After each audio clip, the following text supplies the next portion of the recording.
Hello students. तो आज हम लोग बात करने वाले हैं एंजाइम बायोटेक्नोलॉजी के बारे में, जिसमें enzyme immobilization is the main topic over here. What are the methods and how the applications are going to be in the pharmaceutical sciences और in the pharmaceutical field, right. So यह आपका unit 1 का second chapter है, which is very important and you need to understand with the respect of different examples.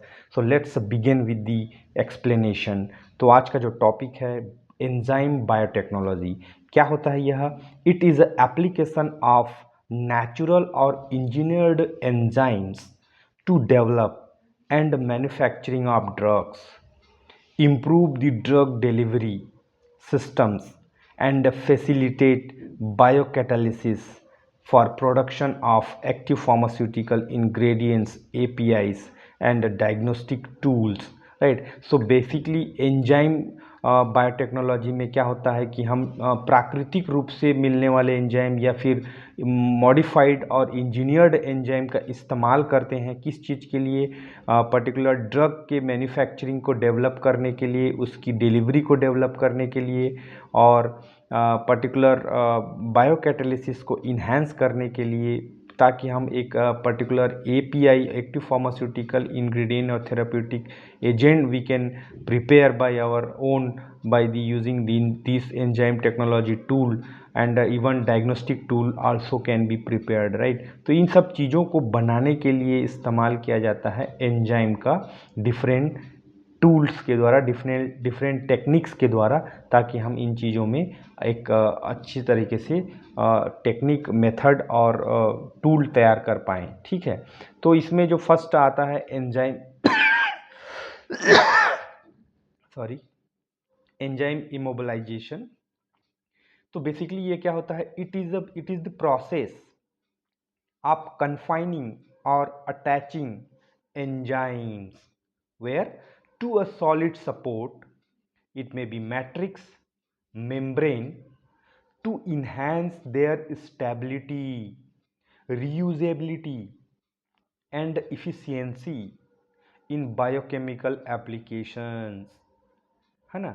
तो यह एक तरह का प्रक्रिया है जिसमें हम पर्टिकुलर एंजाइम को उस कन्फाइन करते हैं और उसमें अटैच करते हैं, जोड़ते हैं किसी सॉलिड सरफेस में, किसी मैट्रिक्स में, या फिर किसी मेम्ब्रेन में। It may be the cell, it may be the atom, whatever it is. किस चीज़ के लिए?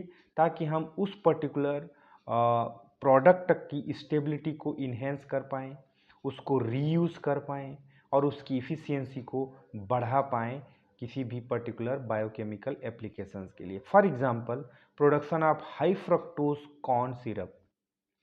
तो कॉर्न सिरप में जनरली फ्रक्टोज होगा, लेकिन अगर उसको हाई फ्रक्टोज कॉर्न सिरप बनाना है ताकि उसकी न्यूट्रिशनल वैल्यू बढ़ जाए, तो हमें एंजाइम इमोबिलाइजेशन का इस्तेमाल करना पड़ेगा, उसमें एंजाइम अटैच करना पड़ेगा, है ना, पर्टिकुलर सरफेस पे, so that the fructose content can increase into the syrup, है ना। इसके कई मेथड्स हैं। बेसिकली 5 मेथड का डिस्क्रिप्शन बहुत सारे बुक्स में दिया हुआ है।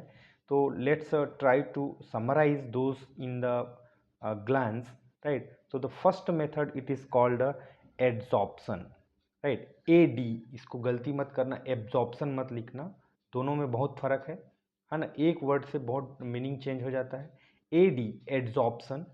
Enzymes are physically adsorbed onto carriers like activated charcoal और सिलिका, ठीक है। फॉर एग्जाम्पल हम यहाँ पे देख सकते हैं कि immobilised lipase on silica for biodiesel production.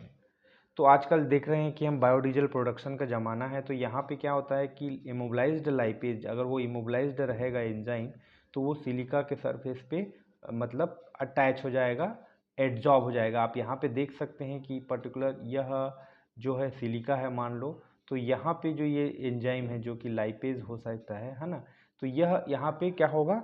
Adsorb होगा, मतलब सरफेस पे। एब्जॉर्ब अगर बोल देंगे तो ये अंदर घुस रहा है, इसका मतलब हो जाएगा। अंदर नहीं घुस रहा है, वह इसके सरफेस पे क्या हो जाएगा? अटैच हो जाएगा, जुड़ जाएगा, चिपक जाएगा, है ना। तो उसकी इफिकेसी चेंज हो जाएगी, ठीक है। इसको बोलते हैं एड्जॉर्प्शन।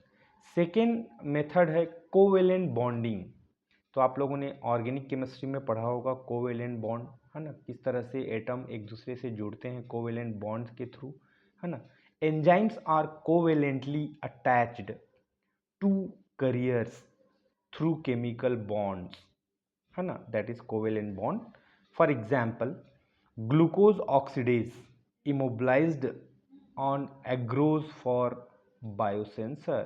तो बायोसेंसर में इस्तेमाल होने वाला यह पर्टिकुलर एग्रोज जिसमें ग्लूकोज ऑक्सीडेज जो इमोबिलाइज्ड रहता है वो इसमें आके अटैच होता है, ठीक है।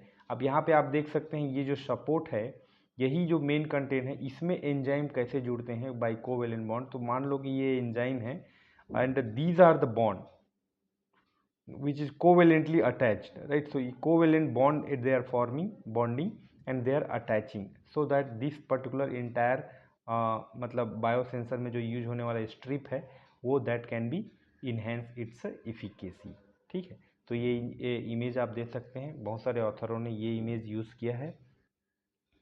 इसके बाद आता है थर्ड नंबर में इंट्रैपमेंट, ठीक है। तो जब हम इंट्रैपमेंट की बात करते हैं तो नाम से ही थोड़ा बहुत आइडिया हमको हो जाता है कि हमें इसमें क्या लिखना चाहिए और क्या समझना चाहिए, है ना। Enzymes are enclosed within a matrix like alginate और मे बी पॉलीएक्रिलेमाइड, है ना। तो इसमें इनक्लोज्ड हो जाता है मतलब बंद हो जाता है, कैद हो जाता है। यहाँ पे आप देख सकते हैं एंजाइम्स यहाँ पे मैट्रिक्स में कैद हुआ है। तो एग्जाम्पल यहाँ पे आप दे सकते हैं इंट्रैपमेंट में, लैक्टेज इंट्रैप्ड इन एल्जिनेट बीट्स। एल्जिनेट बीट्स में ये इसमें पहले एक for the lactose free milk production, अगर हम चाहते हैं कि हमारे जो दूध है उसमें लैक्टोज ना रहे तो इस तरह के टेक्निक को इस्तेमाल किया जाएंगे जिसमें लैक्टेज जो है वह इंट्रैप हो जाएगा एल्जिनेट में, है ना, और आपको मतलब वो नहीं मिलेगा लैक्टेज और it may not be the मतलब एक्टिव। तो यहाँ पे आप देख सकते हैं इस तरह का आप मैट्रिक्स बना सकते हैं, है ना, और अंदर में एंजाइम दे देंगे। तो ये एंजाइम है जो कि मैट्रिक्स में इंट्रैप हो गया है, इनक्लोज हो गया है, ठीक है। तो that is the means easiest way of the diagram available in the resources so that you can give for the explanation of entrapment. Fourth one जो मेथड है एंजाइम इमोबिलाइजेशन का वह है encapsulation. Enzymes are enclosed within semi permeable membrane और capsules, है ना, मतलब ये यहाँ पे भी इनक्लोज्ड हो जाएगा all together in semi permeable membrane. For example enzymes encapsulated in liposomes for controlled drug delivery। अब देख रहे हैं कि आजकल कि ड्रग को मतलब immediately it should not absorb, it should be the delivery should be controlled whenever it is required after 6 hour or after 12 hour or it has to be there till morning maybe 12 hour 24 hour 36 hour depends, right. तो इस technique का बहुत अच्छा role रहेगा वहाँ पे। तो यहाँ पे आप देख सकते हैं कि सेमी परमिएबल मेम्ब्रेन रहता है जो कि मतलब अलाउ करता है और एंजाइम इसके अंदर फिर इनक्लोज हो जाएंगे जो सारे एंजाइम्स हैं और when ever required it can cross the barrier and it will be available for the further action, ठीक है। तो इसमें लाइपोसोम्स में इसका इस्तेमाल होता है इनकैप्सुलेशन का। पांचवा नंबर में आप दे सकते हैं मेथड्स में क्रॉस लिंकिंग, ठीक है। तो जब हम क्रॉस लिंकिंग की बात करते हैं तो नाम से भी थोड़ा बहुत आइडिया अपने को हो जाता है कि क्रॉस लिंकिंग एक्चुअली है क्या, ठीक है। तो आइए देखते हैं क्रॉस लिंकिंग के बारे में। एंजाइम्स आर लिंक्ड टुगेदर, ठीक है, enzymes are linked together using cross linking agents like glutaraldehyde, है ना। Glutaraldehyde is the cross linking agent where the enzymes among themself they will link together, ठीक है, ये एक दूसरे से जुड़ जाएंगे, लिंक हो जाएंगे। For example cross linked enzyme aggregates for industrial biocatalysis, ठीक है। तो ये मतलब बायोकैटालिसिस इंडस्ट्री में जनरली यूज होता है, ये एक दूसरे से लिंक हो जाएंगे और जुड़ जाएंगे, ठीक है, इसी का नाम बोला गया है। और क्रॉसली जुड़ेंगे, ऐसा नहीं कि एक सीक्वेंस में, है ना, तो इसको बोलेंगे क्रॉस लिंकिंग। यहाँ पे सिलेबस में आपके एप्लीकेशन भी दिया हुआ है, तो मैं यहाँ पे ये इन शॉर्ट एप्लीकेशंस बताता हूँ, जो कि एंजाइम इमोबिलाइजेशन का एप्लीकेशन है इनटू द फार्मास्यूटिकल फील्ड, तो that you can mention in your answer. The first application is the drug synthesis, है ना। तो enzyme immobilisation can be used for the synthesis of the drug, for example insulin, हमने ऊपर भी देखा हुआ है कि इंसुलिन प्रोडक्शन में इसका इस्तेमाल किया जा सकता है। Second, biopharmaceutical manufacturing, for example monoclonal antibodies, है ना। थर्ड वन में आप देख सकते हैं एंजाइम बेस्ड डायग्नोस्टिक्स, ठीक है, जो भी डायग्नोस्टिक किट इस्तेमाल होने वाला है वह एंजाइम यूज़ करके, एंजाइम इमोबिलाइजेशन टेक्निक यूज़ करके बनाया गया रहेगा, जैसे कि glucose oxidase in blood glucose monitoring, तो ग्लूकोमीटर में ब्लड ग्लूकोज मॉनिटरिंग में ग्लूकोज ऑक्सीडेज का इस्तेमाल किया जाता है, जिससे वह अच्छे से डिटेक्शन कर पाता है। फोर्थ वन इज़ द बायोकैटालिसिस, है ना, जैसे कि लाइपेज कैटालाइज्ड सिंथेसिस में इस्तेमाल होता है biocatalysis. And fifth application of enzyme immobilization is targeted drug delivery, जैसे कि लाइपोसोम, हमने देखा है कि लास्ट एग्जाम्पल हमने देखा था ना, उसमें सेकेंड लास्ट है इनकैप्सुलेशन में, ठीक है, तो वहाँ पे एंजाइम इनकैप्सुलेट हो जाएंगे और control release we can get over the liposome, and that will be targeted drug delivery, means when we are targeting, up to what time we are targeting. तो इस तरह से जो 5 मेन एप्लीकेशन जो है एंजाइम इमोबिलाइजेशन के in pharmaceutical science, that you can give in the concise manner based on the question BAQ, LAQ and SAQ. You can increase or decrease your answer content. You are smart enough to elaborate, है ना, your answer, और यही basically these are the things only is being used, you know, elaborate on, enumerate, है ना, describe, explain, then enlist.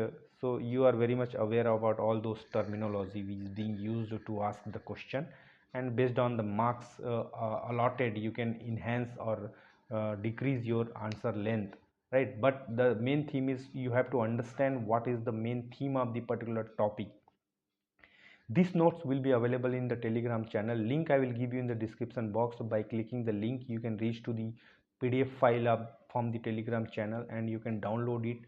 If you want, you can make your own notes and you can add some more content if it is required, you feel. And otherwise, you can read it directly from these notes. It is left to you, right? Thank you. Bye bye.